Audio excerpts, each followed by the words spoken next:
Tahun ini adalah subsidi terbesar negara untuk jamaah haji kita. Ya. Jemaah kita sangat terbantu sekali dengan adanya subsidi ini ya Pak ya. Betul. Hampir 50%. Lebih. Subsidinya lebih 50%. Subsidinya hampir 50%. Ya. Jadi kita melakukan upaya-upaya apapun itu tidak bisa. Dan kita memang tidak menginginkan ada upaya atau siasat untuk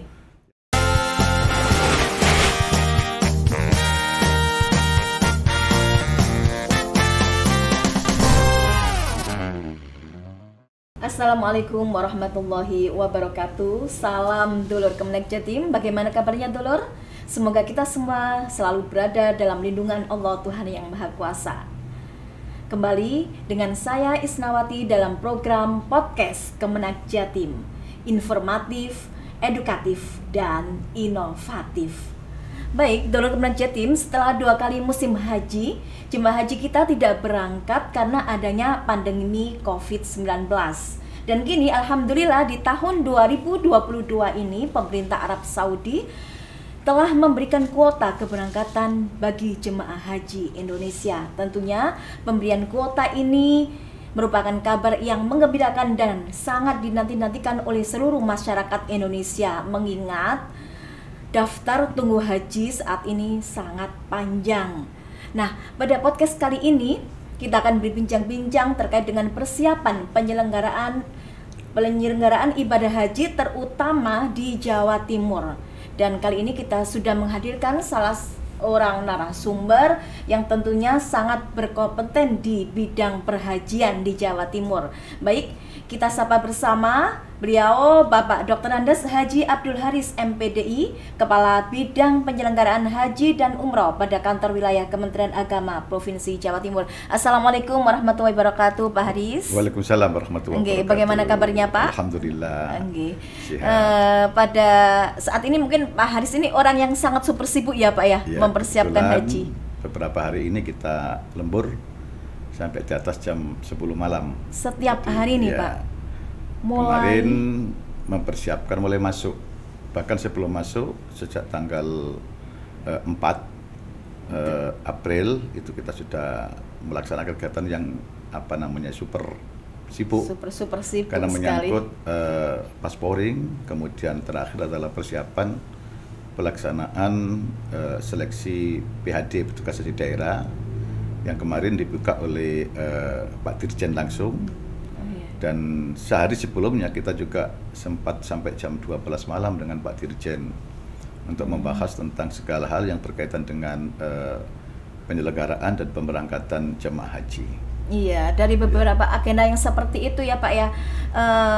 Untuk persiapannya sendiri Pak, yang di asrama haji maupun oleh teman-teman PHU itu apa saja sih yang dilakukan saat ini Pak? Jadi sebelumnya saya sampaikan bahwa tadi disampaikan oleh Mbak Isna ya, bahwa kota Indonesia yang telah disampaikan oleh Arab Saudi kan sesuatu yang menggembirakan bagi kita masyarakat muslim khususnya di Indonesia, karena ada pemberangkatan jamaah di tahun 2022 atau 1443 Hijriah tahun ini. Tetapi jangan lupa di situ ada beberapa titik krusial di mana pemerintah Arab Saudi melakukan pembatasan, baik pembatasan jumlah, pembatasan umur, sehingga yang kemarin sudah masuk pada porsi pemberangkatan tahun ini banyak 56% ya yang tidak berangkat. 56% dari jumlah 2000 waktu itu 2020 ya Pak ya? Ya, 220.000.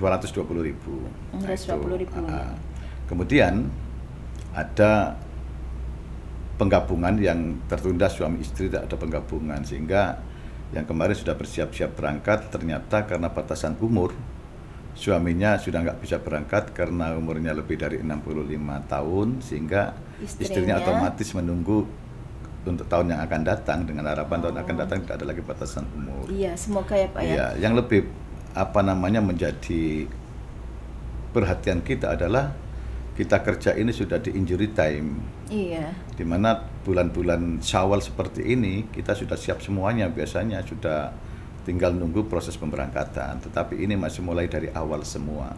Itulah kemudian kita harus betul-betul konsentrasi di dalam mempersiapkan segalanya, sehingga kami tekankan kepada teman-teman seluruh Jawa Timur, baik itu kepala seksi penyelenggaraan haji dan umroh yang disupport oleh kepala Kemenag masing-masing di tingkat kabupaten kota. Di kami juga demikian selalu berkoordinasi termasuk dengan pusat, di mana beberapa regulasi itu baru kita terima. Iya. Baik itu tentang kuota haji Jawa Timur, kemudian tentang pelunasan, tentang petugas kloter, tentang petugas haji daerah, tentang petugas pembimbing haji yang mendamping KPIHU. Itu semuanya baru kita terima dan kita harus betul-betul running untuk untuk menyelesaikan semua hal yang berkaitan dengan persiapan penyelenggaraan haji tahun ini. Kemudian tentu yang paling pertama adalah kita menfikkan data jamaah yang menjadi memiliki porsi keberangkatan tahun ini. Jadi kita support bagaimana kabupaten kota untuk betul-betul sigap di dalam mempersiapkan bagian dokumen. Di dalamnya adalah paspor. Nah, paspor itu kita sudah arahkan untuk dikirim ke kami untuk dilakukan verifikasi data, karena memang ada beberapa hal yang harus diverifikasi, termasuk yang terakhir update data adalah jamaah haji itu sudah vaksin atau belum. Yeah. Kalau sudah vaksin, tingkatannya vaksin ke berapa? Vaksin 1, vaksin 2 atau booster. Itu syaratnya harus vaksin berapa? Harus vaksin lengkap. Vaksin lengkap itu 1 Johnson & Johnson.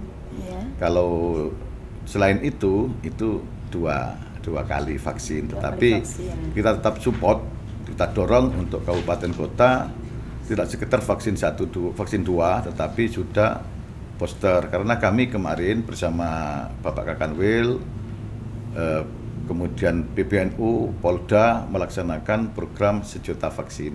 Iya. Nah itulah kemudian kita banyak dorong jamaah-jamaah kita yang berangkat tahun ini untuk mengikuti program 1 juta booster untuk masyarakat Indonesia. Iya. Dan alhamdulillah ini cukup banyak jamaah-jamaah kita yang mengikuti vaksin itu.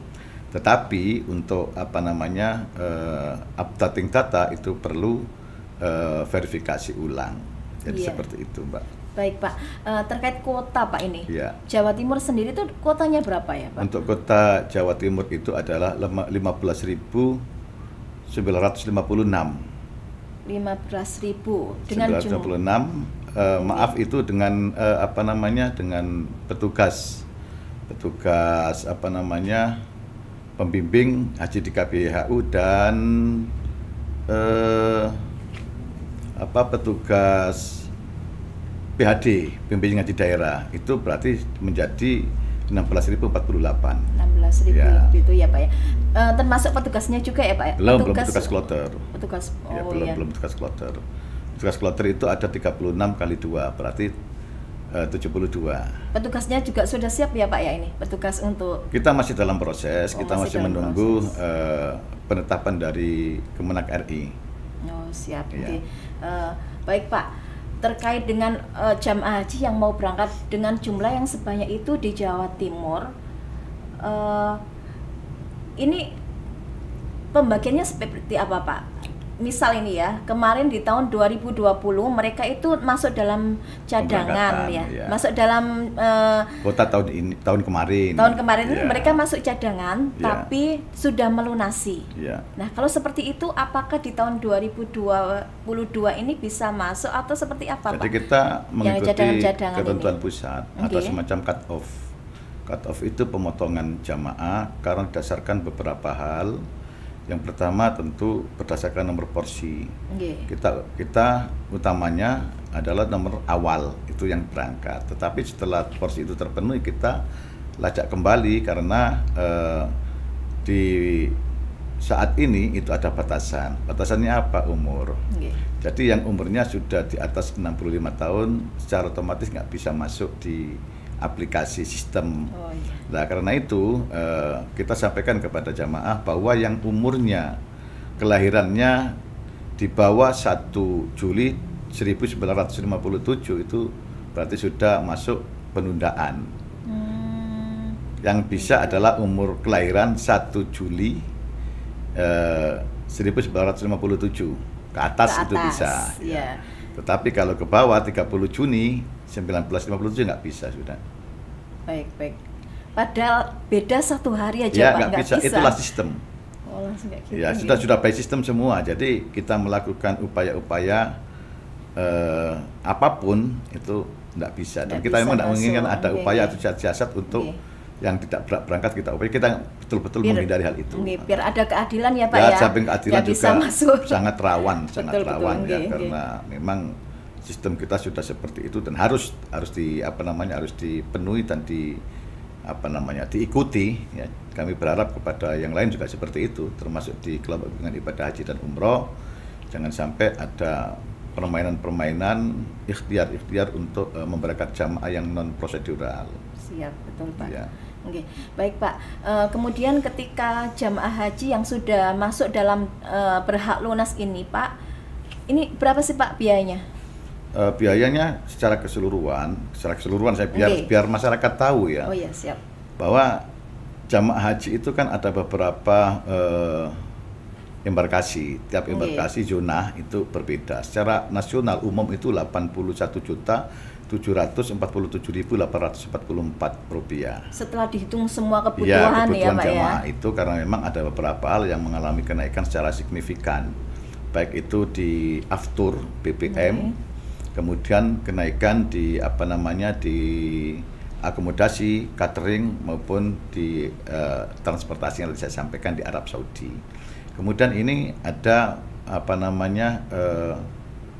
fee semacam pajak itu yang semuanya juga banyak dilakukan tambahan-tambahan di kerajaan atau di pemerintahan Arab Saudi. Jadi itu yang menyebabkan ada kenaikan signifikan bagi jamaah, ditambah lagi saat ini juga ada pandemi Covid, tentu ada hal-hal yang lebih disiagakan oleh pemerintah yang tentu dalam hal ini juga akan berimbas pada anggaran. Kemudian di Jawa Timur itu zona Jawa Timur itu 84.447.844 rupiah. 84 juta. Ya, 84 juta 84.500 lah ya. 500.000. Nah itu dibayar oleh jemaah itu 42.586.000. Jemaah hanya membayar 42 juta. Berarti subsidinya berapa ini, Pak? Ya sekitar 40-an ya, 40-an. Subhanallah, ya. Berarti 42 jutaan ya. Jemaah kita sangat terbantu sekali dengan adanya subsidi ini ya, Pak ya. Betul. Hampir 50%. Lebih. Subsidinya lebih 50%. Subsidinya hampir 50% dari harga yang seharusnya dibayar oleh jemaah haji. Ya. Nah itu masyarakat kan perlu tahu bahwa dana sebesar itu yang dibayar oleh jamaah hanya kurang dari 50%, karena dari 84.400.000 mereka 42.58 ya. Jadi ya hampir 50% lah. Gampangnya 50% gitu aja sudah.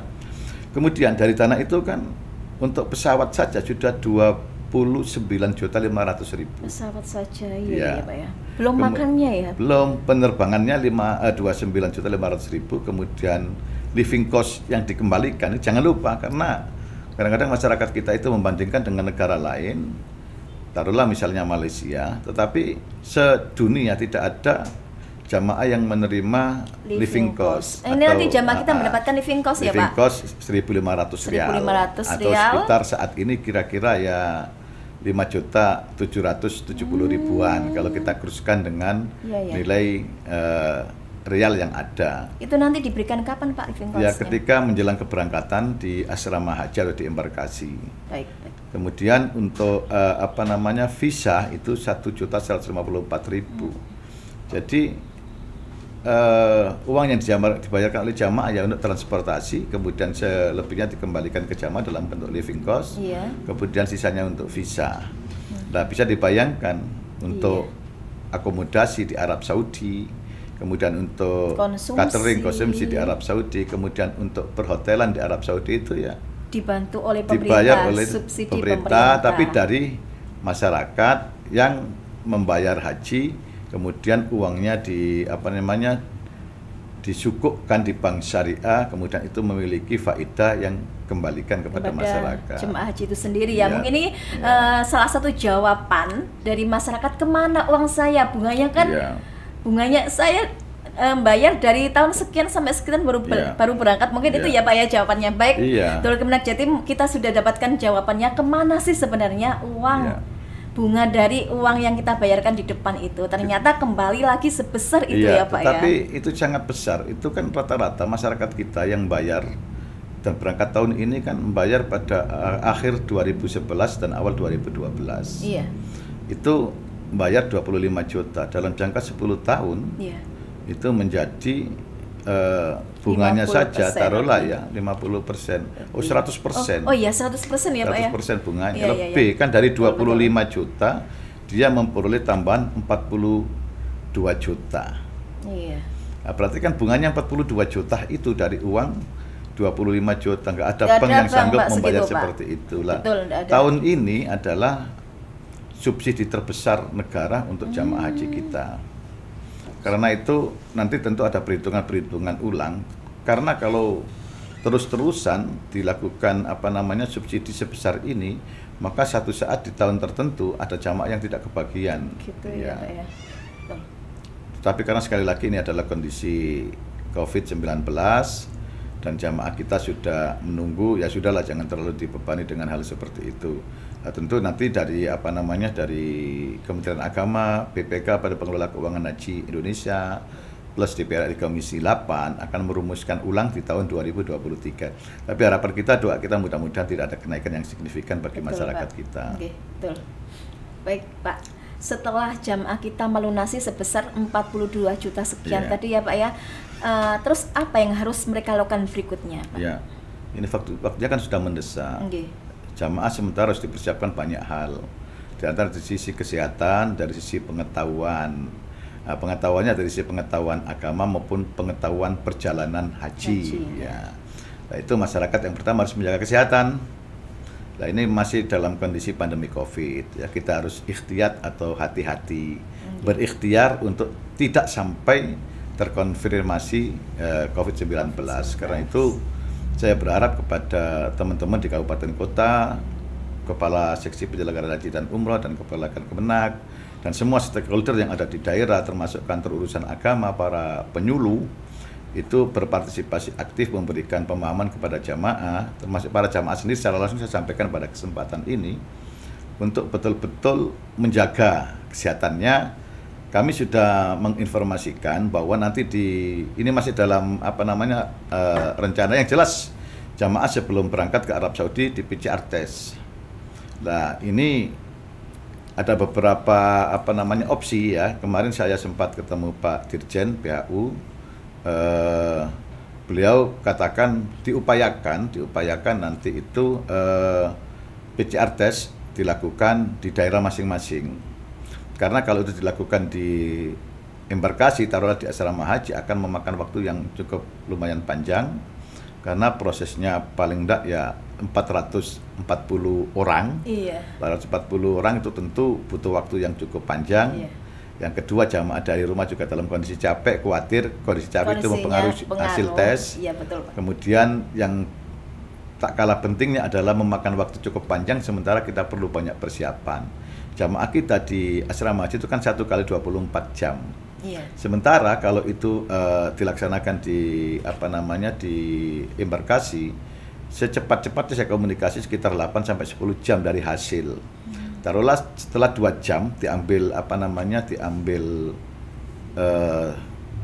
sampel tesnya itu, kemudian baru 8 jam, berarti kan 10 jam sudah termakan untuk itu menunggu. Iya. Sementara kita berupaya untuk pemberangkatan jangan sampai ada open seat atau kekosongan kursi di pesawat, karena akan berpengaruh juga kepada pemberangkatan jamaah berikutnya.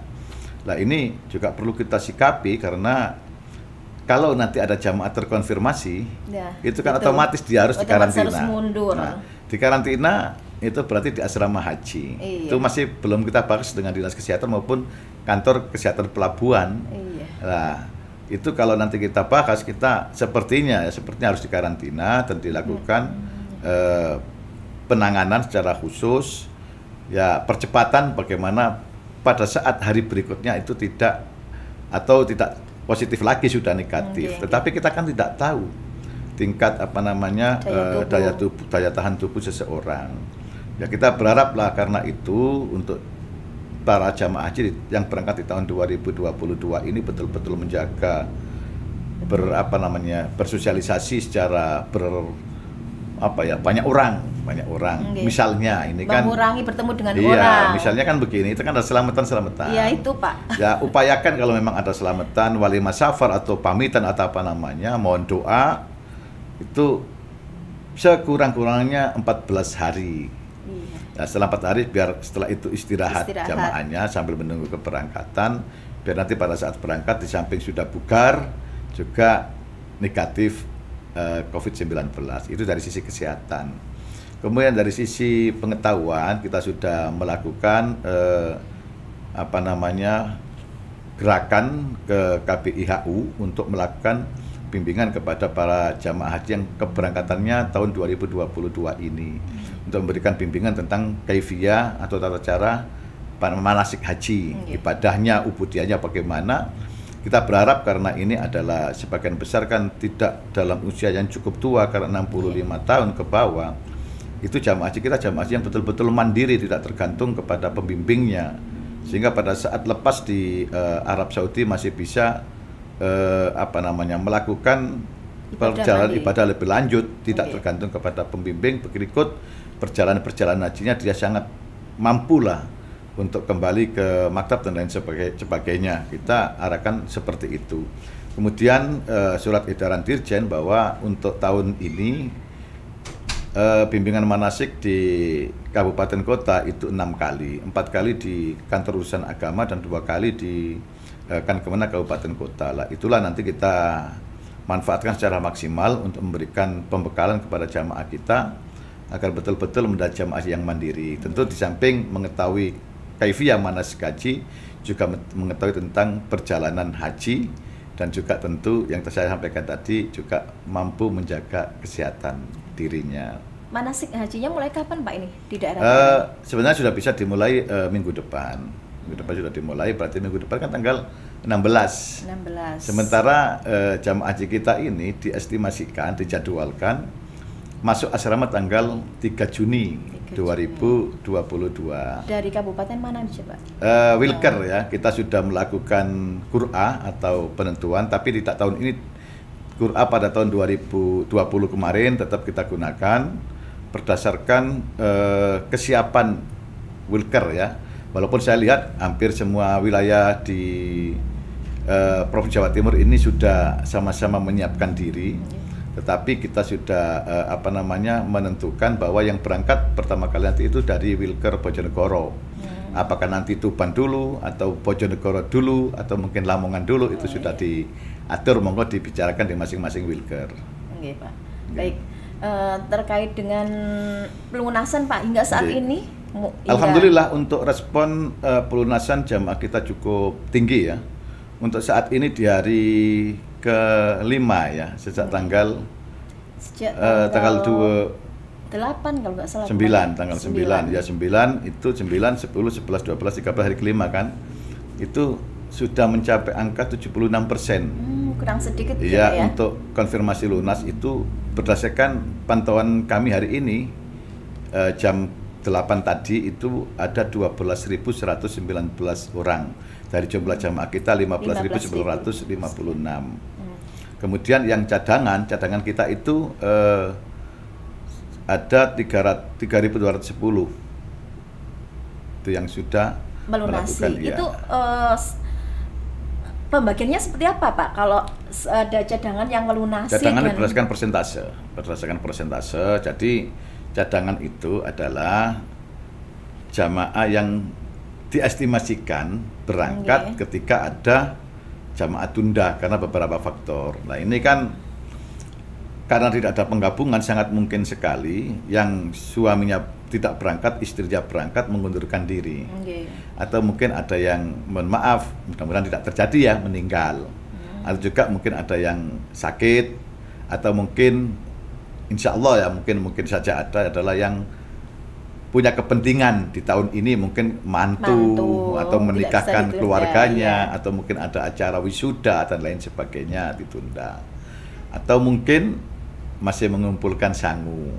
Jadi banyaklah alasan-alasan seperti itu, atau mungkin tidak dapat izin dari atasannya. Jadi hal seperti itu akan menjadikan adanya kekosongan karena tunda. Nah, yang tunda inilah kemudian kita isi dari cadangan. Kalau seandainya Pak yang daftar tunggu semuanya melunasi sesuai dengan kuota, jadi yang cadangan nggak, meskipun dia sudah lunas tetap nggak bisa berangkat ya Pak? Tapi ya? saya kira nggak mungkin kalau yang terdaftar di 15.956 ini pengalamannya seperti lunas, ya Pak ya? Pengalaman ini informasi dari beberapa kabupaten ada yang namanya yang menunda. Ya alasannya karena saya sampaikan tadi itu. Jadi buat yang cadangan masih ada kesempatan ya Pak ya, bagi yang sudah melunasi. Ya masih ada kesempatan. Kita melakukan cadangan itu karena di situ ada kesempatan untuk menjadi cadangan. Oh gitu ya. Siap Pak. Tidak PHP lah. Tidak selalu PHP. Baik Pak. Kemudian ini Pak, Jawa Timur sendiri ini ada berapa kloter ya Pak ya? Jadi Jawa Timur itu ada 36 kloter. 36 kloter. Ya, kemudian itu kalau kloter besar menggunakan pesawat Airbus 777 atau 747-400. Itu isinya 450 jamaah. Ya mudah-mudahan nanti itu mampu. Kemudian kloternya karena jamaah kita ada 15.956, itu ya ada 36 kloter. Tapi di Jawa Timur nanti embarkasi Surabaya totalnya ada 38 kloter, karena yang 2 itu satu dari NTT dan satu lagi dari Bali. Baik Pak. Sampai saat ini Pak, persiapan asrama haji sendiri gimana Pak? Ya alhamdulillah kami sudah koordinasi dengan asrama haji yang tahapan pertama ketika ada asesmen, validasi dari KKP Kantor Kesehatan Pelabuhan, kemudian dari Dinas Kesehatan dan Puskes Haji Republik Indonesia di Kementerian Kesehatan. Itu ada beberapa catatan, dan catatan itu saya kira sangat mungkin sekali untuk diselesaikan dalam waktu singkat, misalnya drainase, kemudian kondisi kamar kecil yang memang perlu dibenahi, dan beberapa catatan dikaitkan dengan lingkungan, ya, kebersihan lingkungan, karena memang pada saat itu asrama haji tempat karantina COVID-19. Nah, alhamdulillah kemarin kami sudah koordinasi dengan Kepala UPT Asrama Haji, sudah clear. Kita sudah laporkan ke KKP, ke Dinas Kesehatan, dan insya Allah tanggal 18 besok itu sudah ada validasi, asesmen, dan evaluasi dari KKP, kemudian Kantor Kesehatan Jawa Timur, Dinkes, dan insya Allah juga akan hadir dari Puskes Haji, Pusat Kesehatan Haji Indonesia. Dan kemudian kita juga akan hadir untuk mengikuti evaluasi bersama. Kalau ada hal yang menjadi catatan, kita akan langsung selesaikan. Tapi harapan kita mudah-mudahan tidak ada catatan. Seandainya ada adalah hal yang sangat ringan sekali untuk segera dilakukan perbaikan.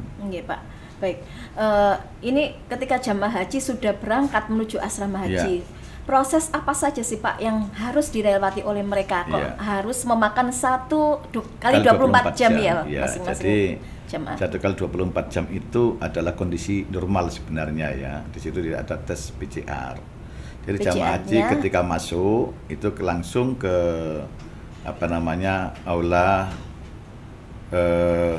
di asrama haji, apakah itu di Mina atau di Arafah, untuk menerima tentu kita hadir untuk mengucapkan selamat datang, kemudian memberikan pemeriksaan gelang kesehatan dan lain sebagainya.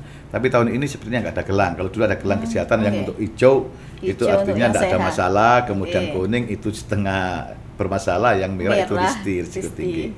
Tapi saat ini sudah masuk di by system. Sehingga hanya menerima penjelasan-penjelasan termasuk pembagian kamar. Nah, kalau di situ nanti ada PCR test, maka dilaksanakan PCR test. Kemudian setelah itu jamaah sudah memperoleh pembagian kamar. Sama ibu hamil Pak, mungkin Pak ada tes itu ya? Ya, ada speknya apa istilahnya ya? Iya, tes kehamilan, tes bagi kehamilan lah, ibu-ibu bagi usia subur. Ya, usia subur. Iya. Nah, nanti apakah itu masih dilakukan? Karena memang ada batasan-batasan tertentu bagi mereka yang hamil, antara mana yang usia kehamilannya tidak berisiko dan mana usia yang berisiko ya. Kalau tapi berisiko, saya usahakanlah kepada jamaah jangan hamil ya. Jangan hamil dulu. Meskipun ini hak asasi yang cukup asasi ya. Jadi di anu ya Pak ya, di planning dulu ya Pak, masih ada berapa minggu ini. Saya khawatir kalau hamil itu kemudian tengkar, siapa yang disalahkan ya. Itu resiko usia berapa Pak kalau kehamilan muda yang nggak boleh berangkat itu Pak? Jadi di bawah 14 minggu kalau nggak salah itu. Sampai itu nggak benar-benar nggak boleh berangkat ya Pak ya? Ya kita akan komunikasikan, yang jelas kalau hamil itu resiko. Apalagi tahun ini adalah puncak panas di Arafah. Karena itu ya mudah-mudahan nanti tidak ada yang hamil. Seandainya ada, nanti ada treatment dari dinas kesehatan.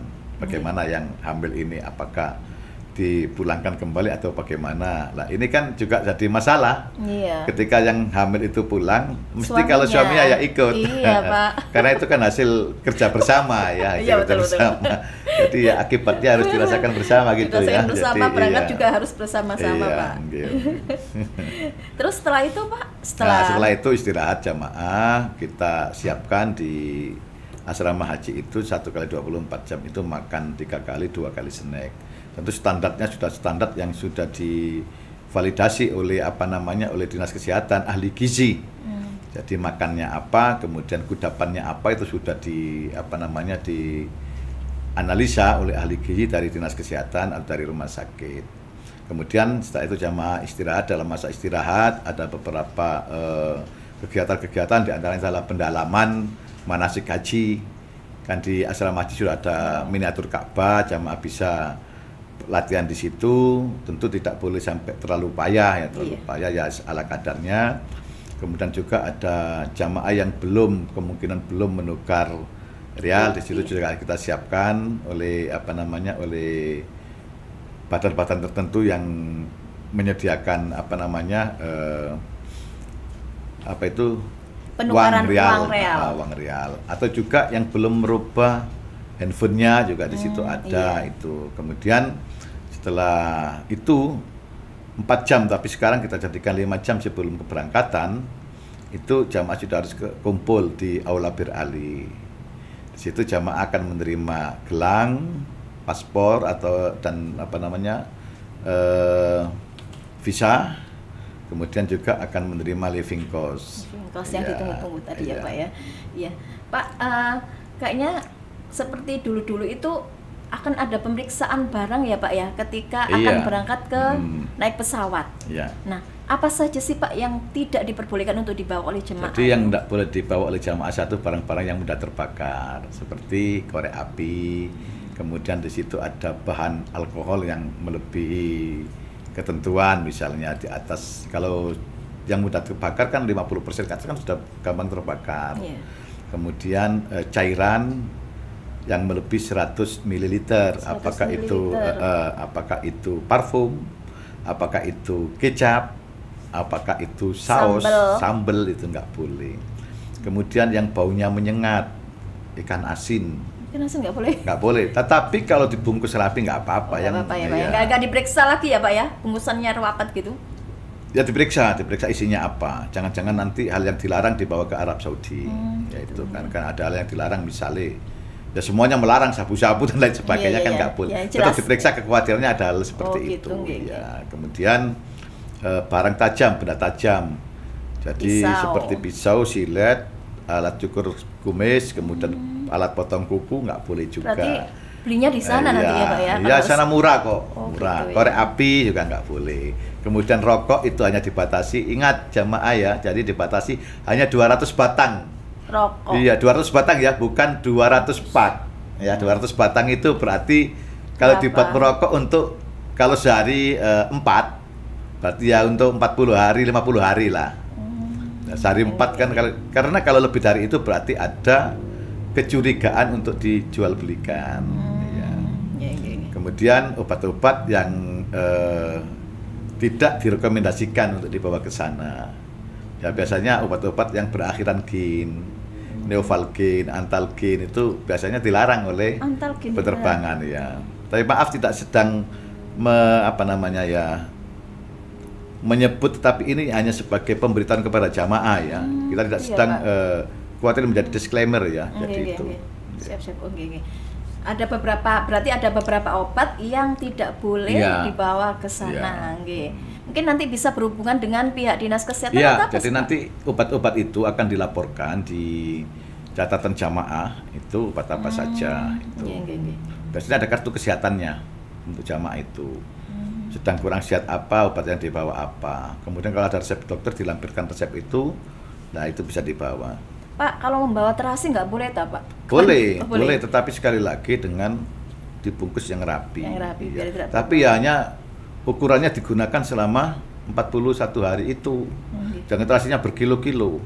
Nah, tetapi perlu saya sampaikan ke jamaah, terasi berbagai merek di sana itu ada. Oh, sudah ada ya? Sudah ternyata ada ya? dan harganya sama. Harganya Mungkin sama dengan di Indonesia. pengetahuan masyarakat kita, Ya. makanan di sana beda dengan Ya, sini, Pak. perlu kami sampaikan kepada jamaah bahwa di Arab Saudi itu saat ini sudah tersedia banyak hal yang di Indonesia ada yang berkaitan dengan makanan kesukaan atau perlengkapan masak.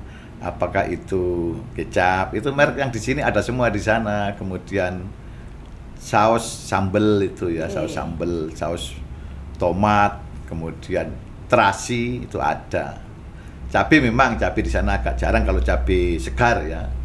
Karena memang di Arab itu agak dibatasi untuk pemakaian cabai ya. Untuk tanggal-tanggal tertentu. Jadi di sana itu ketika tanggal tanggal 7 ya, tanggal 7, tanggal 5 Dzulhijjah itu sudah dilarang rumah makan menyediakan sambal itu. Jadi nggak ada cabai. Nggak ada cabai. Nggak Kita ada cabai. membawa pun nggak boleh, Pak? Ya boleh, tetapi ya itu ada semacam kehati-hatian dari Kerajaan Arab Saudi. Jangan-jangan ketika jamaah itu di Arafah, di Musdalifah, di Mina itu sakit perut. Karena sangat terbatasnya kamar kecil di sana. Karena itu kami berharap kepada jamaah ya hati-hati dalam urusan makan. Betul, yang sensitif kepada cabai janganlah ya. Oke. Baik, Pak. Ini mungkin yang terakhir, Pak, ini terkait ketika jamaah haji mengantar keluarganya, biasanya banyak, Pak, yang rombongan ke asrama haji mengunjungi. Itu bagaimana? Apakah ada peraturan khusus dari PPIH tahun Tentu ini? kita sudah tentukan ya, ketika di surat panggilan jamaah untuk masuk ke asrama haji, di situ kan ada SPMA, surat panggilan masuk asrama haji. Itu kita sertakan catatan. Catatannya adalah bahwa yang mengantar tidak lebih dari sekian orang, kemudian kendaraan diparkir di tempat tertentu. Itu bagi jamaah yang menggunakan kendaraan pribadi masuk asrama. Kami berharap kepada masyarakat karena kondisinya masih COVID-19 cukup dilepas keluarganya di masing-masing tempat tinggalnya. Karena nanti akan ada penumpukan di 2 titik. Titik pertama adalah pemberangkatan di masing-masing kabupaten kota karena biasanya diseremonialkan oleh bupati, wali kota, kemudian setelah itu naik bus, kemudian berangkat ke asrama haji. Di asrama haji itu masih ikut jamaah itu mengiringi, ada yang seperti itu, mengiringi kendaraan bis yang mengangkut jamaah itu. Ketika jamaahnya masuk, jamaah pengantar berjubel di pintu masuk asrama itu rawan. Karena itu nanti kita akan perkuat untuk pengamanan jamaah di di area asrama haji melalui teman-teman dari kepolisian untuk bisa membantu ya, karena memang ini kan kerja bersama antara kita dengan seluruh stakeholder yang ada di Jawa Timur. Baik, Gitu. Pak Haris, banyak sekali yang telah kita bicarakan pada pagi hari ini dan kayaknya masih banyak hal lagi ya, Pak ya. Soalnya banyak sekali pertanyaan dari masyarakat terkait dengan pelaksanaan haji ini. Mungkin akan kita sambung di waktu lain ya, Pak ya.